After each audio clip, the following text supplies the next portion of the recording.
बहुत समय पहले खगड़िया नाम के गांव में बिरजू नाम का एक किसान रहता था। बिरजू अपनी पत्नी सुधा के साथ रहता। बिरजू के पास थोड़ी सी जमीन थी। उसी में खेती करके वो दोनों अपना जीवन यापन कर रहे थे। बिरजू ने अपने बेटे दीपक को खूब पढ़ाया लिखाया, यहाँ तक कि अपनी कई जमीन भी बेच दी। पर अच्छी नौकरी पाने के बाद दीपक ने शादी की और अपनी पत्नी और बच्चों के साथ शहर में रहने लगा। बचे खुचे खेत में खेती करके बिरजू और सुधा अपनी जिंदगी गुजार रहे थे। बूढ़े होने के कारण बिरजू खेती करने में थक जाता। एक दिन उसने अपनी पत्नी सुधा से कहा, सुनो, अब मुझसे ये खेती बाड़ी नहीं होगी। ये बीज बोना और हल चलाना, पानी देना नहीं कर पा रहा हूँ। तो सुधा बोली, आप सही कह रहे हैं, मैं भी कुछ नहीं कर पा रही हूँ, पर क्या करें? अगर थोड़ा सा खेती नहीं करेंगे तो खाएंगे कहाँ से?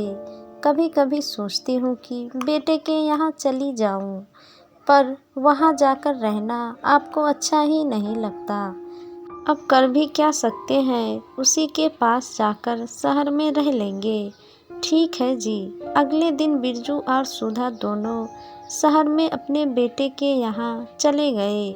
बेटे ने बड़े आदर और सम्मान से दोनों को बैठाया। सुधा बोली, मेरा पोता कहाँ है? स्कूल गया है, शाम तक आ जाएगा।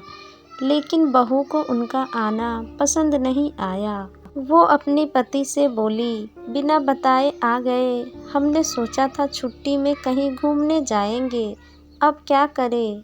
अरे तुम इतना बवाल क्यों कर रही हो? वो लोग कुछ दिन रहेंगे और चले जाएंगे। अब मैं बाहर जा रहा हूँ। शाम में सुधा का पोता आया और दादी पोते में खूब बात हुई। अगले दिन दीपक अपने ऑफिस चला गया और दीपक की पत्नी घर का सारा काम करने लगी। इसी तरह हंसी खुशी एक हफ्ते बीत गए। उसके बाद दीपक की पत्नी ने दीपक से कहा, आपने तो कहा था कि वो लोग कुछ दिनों में चले जाएंगे, पर एक हफ्ता हो गया, वो जाने का नाम ही नहीं ले रहे।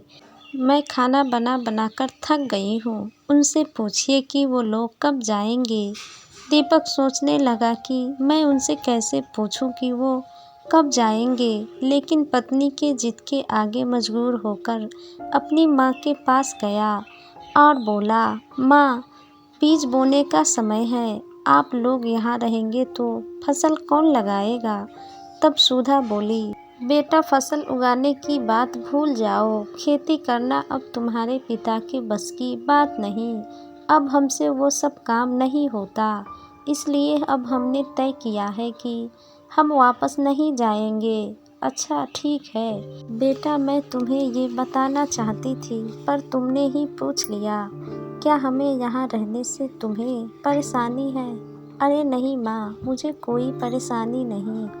आप लोग जब तक चाहें यहाँ रह सकते हैं। उसके बाद दीपक अपने कमरे में चला गया। उसकी पत्नी बोली, क्या कहा उन्होंने, कब जा रहे हैं? मुझे तो लगता है कि यहीं रहने का इरादा है उनका। अरे चुप करो, माँ ने कहा है कि अब वो वापस लौटकर नहीं जाएंगे। अब उनकी उम्र हो गई है और ऐसे में वो मेरे साथ नहीं रहेंगे तो कहाँ जाएंगे? अच्छा ऐसी बात है, आपको उन्हें देखने की ताकत होगी, पर मुझे इतने सारे काम करने की ताकत नहीं, और इतने छोटे से घर में इतना सारा आदमी का रहना ठीक नहीं है। बगल में एक घर है, उन्हें कह दीजिए वहीं जाकर रहे। मैं खाना उन्हें भिजवा दूंगी। उस दिन के बाद से दीपक की पत्नी का व्यवहार बहुत बदल गया। वो हर दिन अपने सास ससुर को खरी खोटी सुनाने लगी और बुरा बर्ताव करने लगी। अपने सास से घर का काम करवाती, सुधा चुपचाप सब करती। एक दिन की बात है, शाम के समय दीपक और उसकी पत्नी सिनेमा देखने चले गए। बहुत रात हो गई, वो लोग वापस नहीं आए। बिरजू अपनी पत्नी से बोला, सुनो, बहुत जोरों से भूख लगी है, खाने को कुछ है क्या? नहीं जी, खाने को कुछ नहीं है। दीपक बहू को लेकर सिनेमा देखने गया है, अब तक नहीं आया। जैसे ही वो लोग आते हैं मैं कुछ ले आऊँगी। अभी घर पर कोई नहीं है, ऐसे में कुछ लाऊंगी तो पता नहीं बहू क्या कहेगी, इसलिए थोड़ी देर बर्दाश्त कर लीजिए। सुधा, आज तो वो लोग सिनेमा देखने चले गए, पर हर दिन तो यही होता है। जब हम गांव में थे तो 8 बजे तक खाना खाकर सो जाते थे और यहाँ हर दिन 10 बजने के बाद ही खाना मिलता है। बहुत भूख लग जाती है, अब हम कर भी क्या सकते हैं। इतने में दीपक अपनी पत्नी के साथ आ गया। 1 घंटे इंतजार करने के बाद बिरजू फिर अपनी पत्नी से कहा, अभी तक कुछ लेकर नहीं आए, तुम जाकर बहू से कुछ मांग कर ले आओ। सुधा बहू के पास गई और बोली, बेटी आज तुमने ससुर के लिए खाना नहीं भिजवाया, उन्हें बहुत भूख लगी है। ओ माँ जी, मैंने तो घर पर खाना ही नहीं बनाया, सिनेमा से सीधे होटल जाकर खा लिया। वैसे भी घर पर सारा सामान पड़ा हुआ था, आप बना लेती। अब बहुत रात हो गई है, तुम कैसे खाना बनाओगी? एक दिन नहीं खाएंगे तो कुछ नहीं होगा। ये सुनकर सुधा वहाँ से चली गई और पानी पीकर दोनों सो गए। अगले दिन दीपक अपने माँ के पास गया तो देखा कि उसकी माँ उदास होकर बैठी थी। दीपक माँ से बोला, क्या हुआ माँ, उदास क्यों हो? रात को ठीक से सोई नहीं क्या? नहीं बेटे, सब ठीक है। तुम ऑफिस से लौटकर आते वक्त अपने पिताजी के लिए कुछ खाने को ले आना।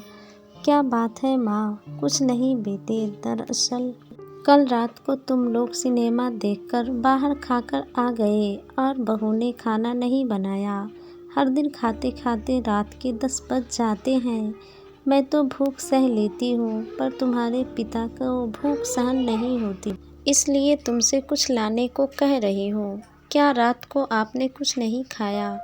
ठीक है माँ, लौटते समय कुछ ले आऊँगा। शाम को लौटकर दीपक ने अपनी पत्नी से कहा, सुनो, रात को तुमने कहा था कि माँ पिताजी के लिए खाना बना दिया है और खाना बनाया ही नहीं। वो दोनों रात भर भूखे रहे। ओह, बता दिया आपको। हर दिन बनाया तो कोई बात नहीं, एक दिन नहीं बनाया तो आपको बता दिया। वो चाहती तो खुद भी बना सकती थी, आपको बताने की क्या ज़रूरत। अगर तुम पहले बता देती तो वो खाना बना लेती। इतने रात को बताई तो वो कैसे बनाती? मैंने आपको पहले ही कह दिया था कि सब मुझसे नहीं होगा। अपने पड़ोसी को देखिए, माता पिता को वृद्धा आश्रम में रख दिया, अब वो भी खुश है और माता पिता भी। अब मुझसे इनकी सेवा नहीं होगी, इन्हें वृद्धा आश्रम भेज दीजिए और हर महीने पैसे भेज दीजिए। मेरे माता पिता का भार मेरे ऊपर है, वो मुझ पर भरोसा करके आए हैं। मैंने कब कहा कि उन्हें छोड़ दीजिए, बस उन्हें वृद्धा आश्रम भेज दीजिए। हर हफ्ते आप उनसे मिल लिया करिएगा। पर दीपक नहीं माना। इसी तरह कई दिन उसी बात को लेकर दोनों पति पत्नी में झगड़े होने लगे। जब सुधा को इस बात का पता चला तो वो बिरजू से बोली, सुनिए जी, ये दोनों हमारे लिए आपस में झगड़ते हैं। वो हमारे लिए झगड़ा क्यों करते हैं? हमने उनका क्या बिगाड़ा है? वो हमारा यहाँ रहना बहू को बिल्कुल पसंद नहीं, इसीलिए वो हमें वृद्धा आश्रम भेजने के लिए दीपक से जिद करती है। मैंने पहले ही कहा था कि 2 रोटी खाएंगे पर खुशी से रहेंगे। मेरे मना करने पर भी तुम यहाँ ले आई। आते वक्त सबसे कहकर आए थे कि वापस नहीं आएंगे। अब वहाँ जाएंगे तो लोग कहेंगे कि बेटे ने निकाल दिया, अब हम क्या करें? लेकिन हमारे वजह से ये दोनों झगड़ा कर रहे हैं। हमने इनका क्या बिगाड़ा है? अगर वो यही चाहते हैं तो चलो हम वृद्धा आश्रम में जाकर रह लेंगे। दीपक अपनी पत्नी के सामने हार कर अपने माता पिता को वृद्धा आश्रम भेज दिया। वो दोनों वहीं पर रहने लगे। उनके दिन गुजरने लगे। एक दिन उसी आश्रम में रहने वाले शंभू बिरजू से कहता है, 2 महीने बीत गए, कैसा लग रहा है? अब इस उम्र में क्या फ़र्क पड़ता है कि सब ठीक है या नहीं। भाई आपका तो फिर भी अच्छा है, कम से कम महीने में एक बार आपका बेटा आपसे मिलने तो आता है, पर मुझे तो बेटे से मिले 5 साल हो गए। क्या 5 साल? कहाँ रहता है आपका बेटा? मैंने उसे बहुत पढ़ा लिखा कर विदेश भेज दिया, ऊपर से पूरे जायदाद उसके नाम पर लिख दिया।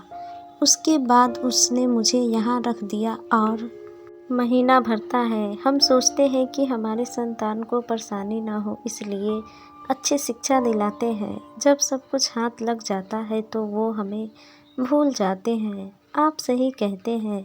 जब उसकी माँ मरी तो वो देखने भी नहीं आया। कल मैं मर गया तो शायद मुझे भी देखने न आए। तो आप भी अपने बेटे के पास विदेश चले जाइए, उसके साथ रहेंगे तो समय अच्छे से कटेगा। अरे नहीं भाई, जब बहू यहाँ रहती थी तो अक्सर झगड़े हो जाते थे। यहाँ तो फिर भी ठीक है, समय से खाना तो मिल जाता है। हाँ हाँ भाई, ये तो सही कहा आपने। अगले दिन दीपक बेटे को लेकर अपने माता पिता से मिलने आया। जब वो वृद्धा आश्रम के अंदर गया तो अपने पिता से पूछा, पिताजी, दादा दादी यहाँ क्यों रहते हैं, हमारे साथ घर पर क्यों नहीं रहते? अरे बेटा, उनकी उम्र हो गई है इसलिए इधर रहते हैं। तो क्या बूढ़े होने के बाद लोग इधर रहते हैं? अरे नहीं, तुम जाओ और दादी से बात करो, मैं अभी आता हूँ। दादी पोते आपस में बात करने लगे। थोड़ी देर बाद दीपक उसे लेकर घर चला गया। रात को जब वो पढ़ाई कर रहा था तो उसकी नज़र एक कार पर पड़ी।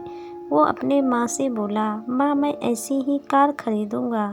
हाँ बेटे, तुम मन लगाकर पढ़ो और नौकरी पाकर बड़े होने के बाद अपने मनपसंद की कार खरीद लेना।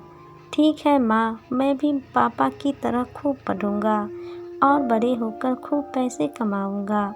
फिर अपने पसंद का कार खरीदूंगा और उसमें बैठकर खूब घूमूंगा। ओ मेरे बेटे, कितनी प्यारी प्यारी बातें करने लगे हो। तुम अपनी कार में मुझे घुमाओगे ना? हाँ माँ, कार में बैठाकर आपको और पापा को दादा दादी के पास छोड़ आऊँगा, क्योंकि तब तक तो आप दोनों भी बूढ़े हो जाओगे। क्या हम दोनों को दादा दादी के पास क्यों छोड़ोगे? वो पापा ने कहा था कि बूढ़े होने के बाद सबको वहीं रहना पड़ता है। ठीक है, अब तुम सो जाओ। उसके बाद वो दीपक के पास गई और बोली, मेरे मना करने के बाद भी आप बेटे को लेकर वृद्धा आश्रम गए। वो हम दोनों को भी वृद्धा आश्रम छोड़ने की बात कर रहा है।